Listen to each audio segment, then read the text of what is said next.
రేవంత్ రెడ్డి సర్కారు ఏటూ నాగారం సామాజిక వైద్యశాలలో 30 పడకల ఉన్న వైద్యశాలను 50 పడకలకు అప్గ్రేడ్ చేసి 22 కోట్ల రూపాయలను మంజూరు చేయడం జరిగింది.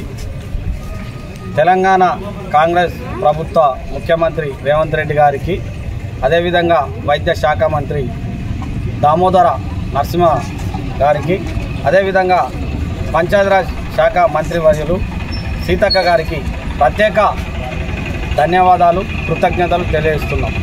ఈ 50 పడకల హాస్పిటల్ను ఇక్కడ అప్గ్రేడ్ చేసి చేయడం వల్ల ఇటు మంగపేట మండలం, ఏటునారం, కన్నాయగూడెం, వాజేడు, వెంకటపురం తదితర ప్రాంతాలలో ఉన్న ప్రజలు వైద్య సౌకర్యమును తీసుకుంటారు. అదేవిధంగా మెరుగుపరిచే వైద్యాన్ని కూడా అందించడానికి వీలుంటుందనేది కూడా మరి ప్రభుత్వం ఆలోచించి ఇక్కడ చేయడం, దానికి ఇక్కడ మంజూరు చేయడానికి, అప్గ్రేడ్ చేయడానికి మరి సీతక్క గారు ఎంతో కష్టపడ్డారు.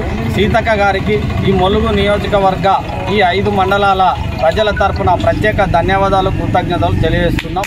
దీన్ని ప్రజలందరూ కూడా సక్రమంగా వాడుకోవాలని, యూజ్ చేసుకోవాలని, వెంటనే ఇన్స్ట్రుమెంట్స్ కానీ ఏవైనా కూడా తొందరగా వచ్చే విధంగా సీతక్క గారిని చూడవలసిందిగా కోరుచున్నాం.